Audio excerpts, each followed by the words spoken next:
What do you do for a living?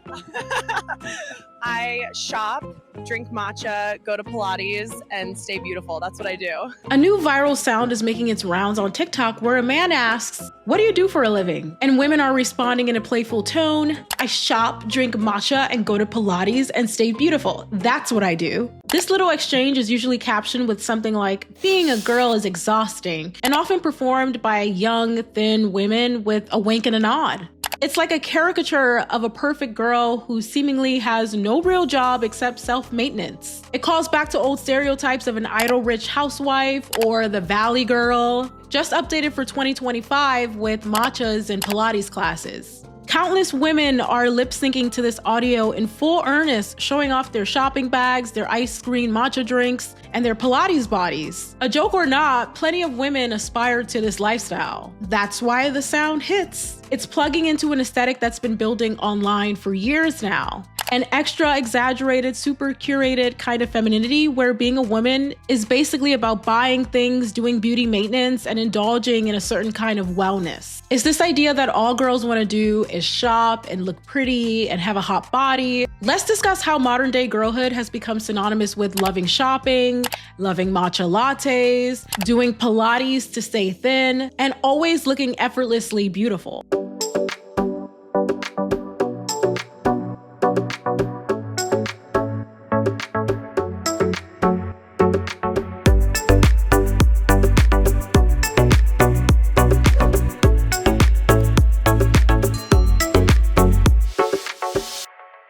What do you do for a living? I shop, drink matcha, go to Pilates, and stay beautiful. That's what I do. It's a seemingly innocuous, cutesy little trend. And I'll say it, I like matcha lattes. I do enjoy them. I think that exercise is great for you. Even though I'm not a Pilates girly, I think that moving your body is great. Those who are allergic to thinking, aka the anti-intellectuals, will say that it's just a harmless trend and any trend that they happen to like is not that serious. It's not worth thinking about or dissecting because it disrupts with their comforts, and God forbid we do that. But every trend is a mirror of the machinery that produces it. That is to say, they shape our desires as well as our self-image and our collective imagination. What picks up as a trend and what resonates with people is reflective of that culture's desires at that time. And that's why it's worth unpacking what it really means when women center shopping and matchas and Pilates as their identities, as their personalities. No, I'm not sure where this sound originated. I searched the internet and I couldn't quite seem to figure it out. It sounds like it came from a street interview of some sort, but I can't quite find the original audio. But the video with this sound that seemed to have garnered the most views came from this TikTok influencer by the name of Amelia May, who got 4.3 million views and over 300,000 likes on her video using the sound back in July. And since then, the trend of using this sound has spread all throughout TikTok. Let's talk about the first piece of that puzzle, shopping, a topic we discuss often on this channel. When the women in the TikTok sound declare that I shop, that's what I do, they're essentially saying that their occupation is consumption. We all shop to get things that we need or want. But here, shopping is positioned as a hobby, as an identity. Have a bad day, buy something nice. Celebrating a good day, buy yourself something nice. Advertisers in the 20th century often targeted women as the primary shoppers for home goods, beauty products, etc. And they reinforced this idea that it's a woman's job to consume for herself and her family. And ever since then, this identity has stuck to us like glue.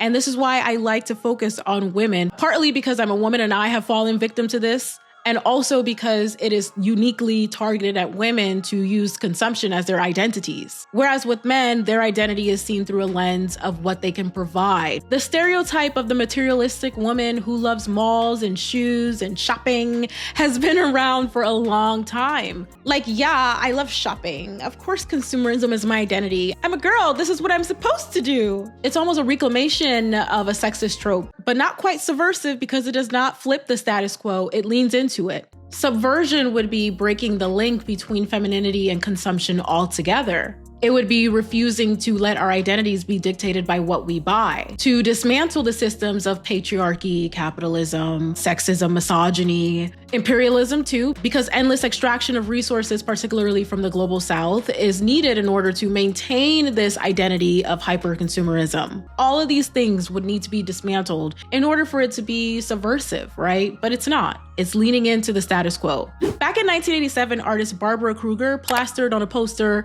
"I shop, therefore I am." And it was meant to be a critique of consumer culture, basically saying that people's identities had been reduced to their consumption habits. According to her, modern society was filled with people who focus on, quote, what they have rather than who they are. She could not have imagined back then that fast fashion and influencer culture and just modern day consumer culture would place us forever in this constant state of becoming. Now, these women in these videos are basically saying, "I shop, therefore I am beautiful. I am worthwhile." Why does Matcha figure so perfectly into this lifestyle? Part of it is the aura of exclusivity and health that surrounds matcha. Now, matcha was originally a traditional drink in China and Japan, and it was often used for Buddhist tea ceremonies. It carries a sense of being exotic and refined. It's not as common or cheap as your run-of-the-mill coffee. In major cities now, a matcha latte can cost anywhere between $5 to even $8. Matcha's rise in popularity came thanks to health influencers and celebrity endorsements. A lot of wellness influencers touted its antioxidants, and before long, the hot girls on TikTok and Instagram were all about their iced matchas. It signals that you're someone who's mindful about health, someone who has time to perfect a morning ritual, someone who's maybe a bit more upscale, because after all, the grassy taste of matcha isn't for everyone. A lot of people don't even know what matcha is because, again, it's not as common as a run-of-the-mill coffee. So it signals that you have taste. Matcha has been marketed as this superfood drink, but it's also been stripped of its cultural significance. I don't think a lot of people even know where matcha comes from because it's been so gentrified at this point. People covet this health halo that drinking matcha provides. Most importantly, matcha looks great on camera because that's all that matters anymore, right? The soft green hue in a clear glass, maybe with some oat milk and a cute little straw. It's all highly aesthetic. Pilates functions in a similar way. Yes, Pilates is great for core strength, I believe, and like flexibility and all that good stuff. There are many benefits to doing Pilates, and let's be clear, everyone and anyone should be allowed in Pilates classes or be welcomed in Pilates classes. But culturally, saying that I do Pilates has a certain cultural cachet, a social cachet to a certain kind of lifestyle, an upper class lifestyle. Pilates classes are usually expensive. They're usually in boutique studios in affluent, gentrified neighborhoods, often filled with predominantly white, thin women with expensive yoga outfits on. Brands like Lululemon, for example, built an entire empire selling $150 yoga pants and Pilates outfits. Owning those pants and going to your Pilates classes in them has come to embody the that girl lifestyle.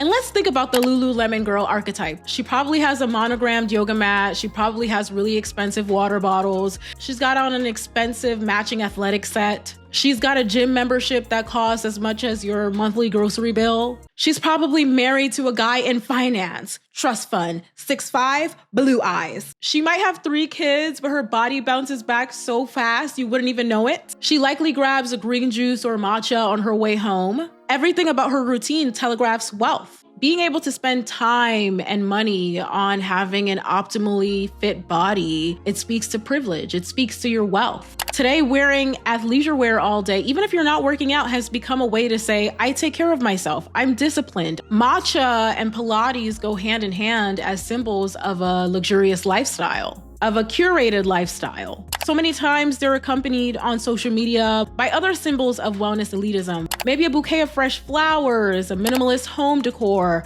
high-end skincare products, and of course, shopping bags from upscale stores. This trifecta, shopping, matcha, Pilates, it paints a picture of someone who's financially comfortable, someone who's health conscious, and meticulously put together. It's the image of a woman that's living her best life, or at least the one that wants you to think so. Being thin has become a sign of prosperity and self-control, but having a thicker body is seen as having a lack of self-control. It's seen as belonging to a lower class. So when influencers are proudly adding going to Pilates as their so-called job descriptions, they're saying that it's their full-time occupation to stay beautiful, to stay thin. It's a flex. It's a way of saying I have the money and resources to devote my life to my wellness, to staying fit, to staying thin. Again, exercise is good. good. Healthy is good, but healthy is a loaded term because who has access to health? Certainly not poor folks who live in food deserts, whose water is being poisoned,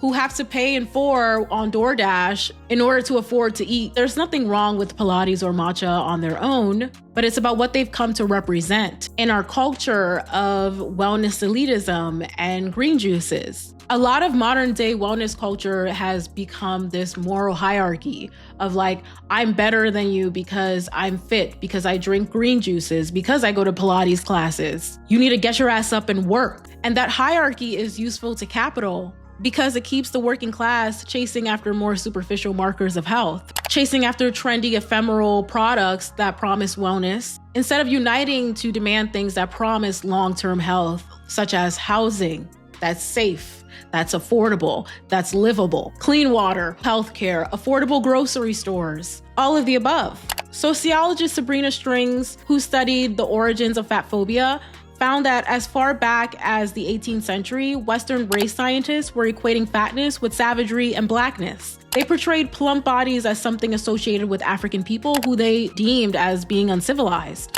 whereas a thin figure was held up as the ideal for white Europeans. And over time, this racist notion became baked into our medical care, if you could even call it care, into obviously our beauty standards. Fast forward to today, and there's this unspoken idea, actually it's really spoken with a lot of y'all saying big backs, like pejoratively, but there's this widespread belief that healthy means being skinny, as thin as possible. The thinner you are, the healthier you are. Despite the fact that a lot of people are starving themselves to stay skinny, they're working themselves out into oblivion, and they're injecting themselves with weight loss shots in order to maintain their thinness. Not healthy at all. But yes, thinness is seen as morally superior, and by extension, when someone makes their love for Pilates into their whole personality or their identity, they're often signaling that they align themselves with those body hierarchies. There's often an exhibitionism in these TikToks, with influencers putting their thinness on full display, showing you how flat their stomachs are and the thigh gaps that they have. The wonderful Deshaun Harrison puts it well in their book, Belly of the Beast, where they say, quote,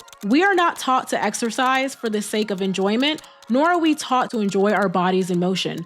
We are taught per contra that we exercise so that we can be healthy and that health must look the opposite of fat." In other words, a lot of today's modern fitness culture looks like people trying to atone for the sin of potential fatness. Listen, again, I'm all about health. I'm all about moving your body for the betterment of how you feel. But we have to talk about the fact that a lot of people are exercising themselves to death. And there's been endless TikToks that I've seen of people talking about, I need to unbig my back. I need to snatch my waist. Those are not just jokes. They are reflections of our desires, of who we desire, of what we desire. And this is why Pilates is so beloved by the demographic that sets the standard, thin, white, affluent women. It's not a coincidence that a lot of modern day Pilates and yoga spaces are not inclusive of racialized folks, of non-white folks. Many Black and brown people I've seen report that they have been made to feel unwelcome in these spaces.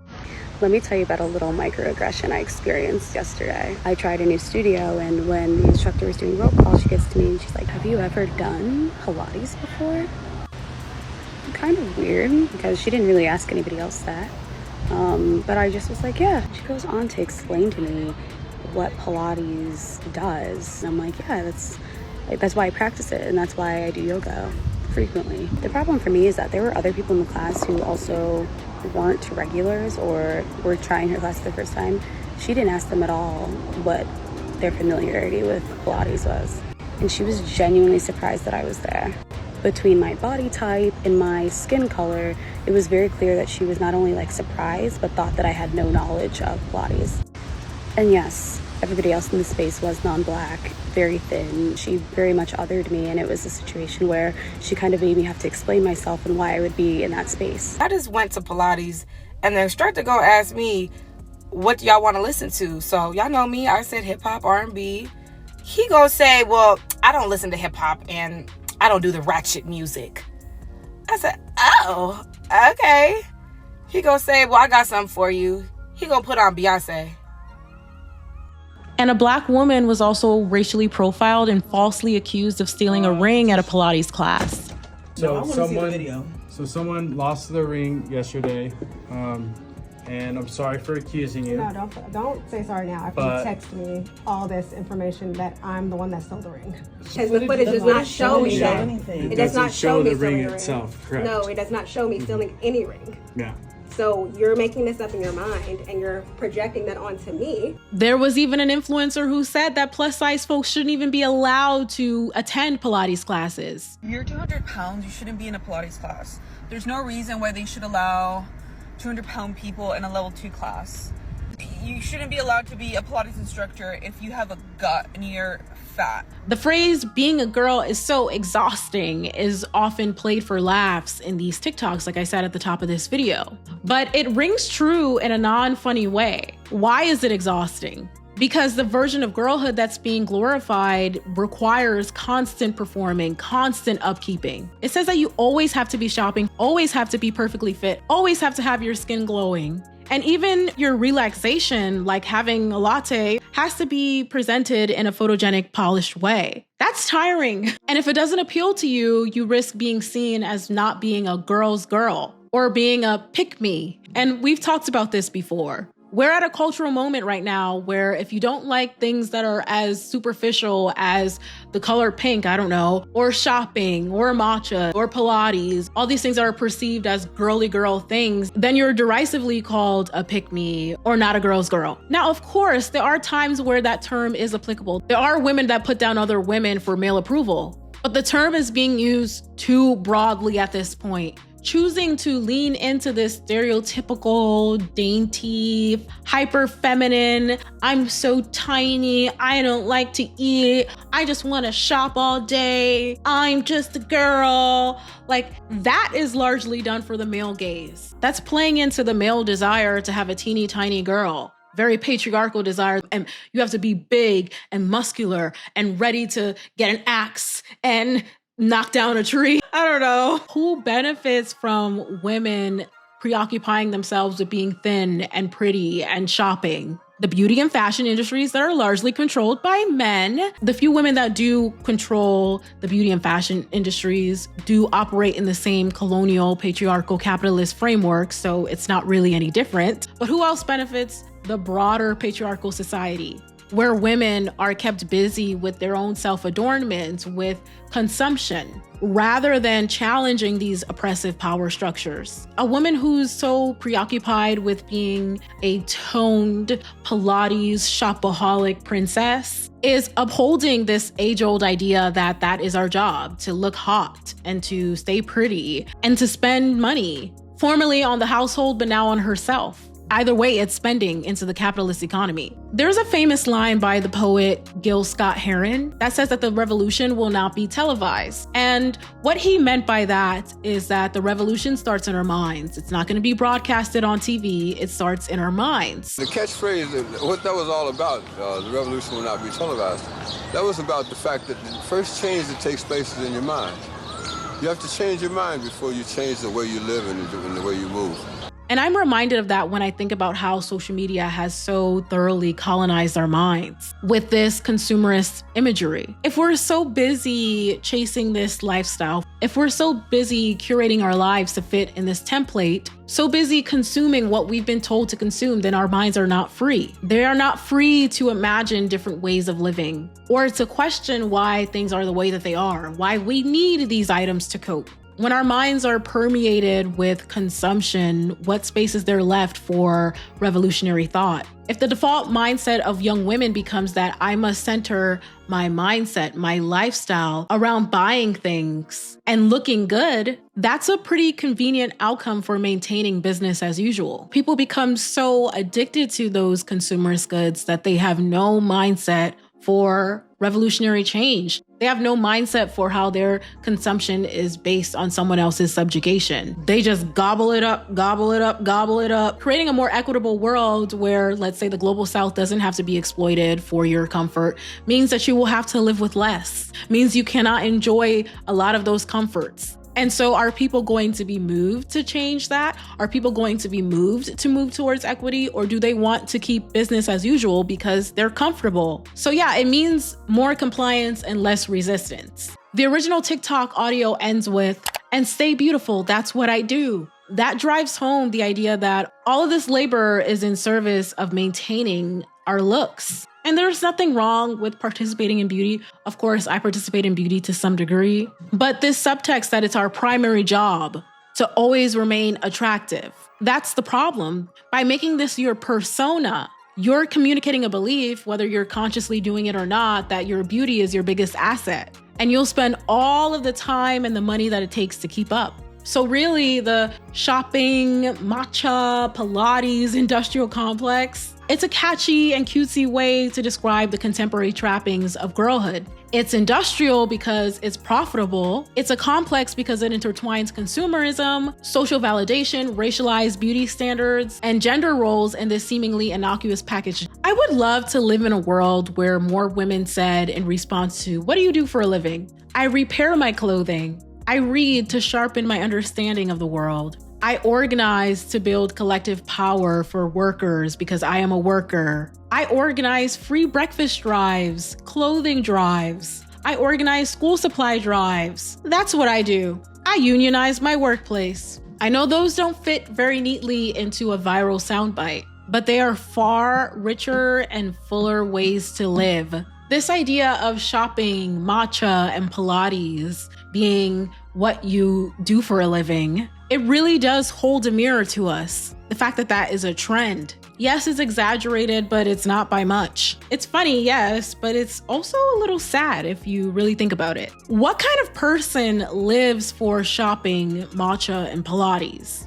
Possibly a person that has been molded by a system that values her purchasing power and her appearance more than your intellect or your subversion. So the last thing that I'll say is that recognizing the forces at play, be it capitalism, patriarchy, all of the systems and how they work in unison with one another, that allows us to push back when we recognize it. We can take a step back off of the hamster wheel of staying beautiful as a full-time job and start building a life that's measured by our relationships, our solidarity with one another, and our collective power. All of this will help us to extricate ourselves from this endless cycle of self-improvement. And that, my friends, is all I've got. And I would love to hear from you in the comments down below. What are your thoughts on the shopping, matcha, Pilates, industrial complex? Always want to hear from you.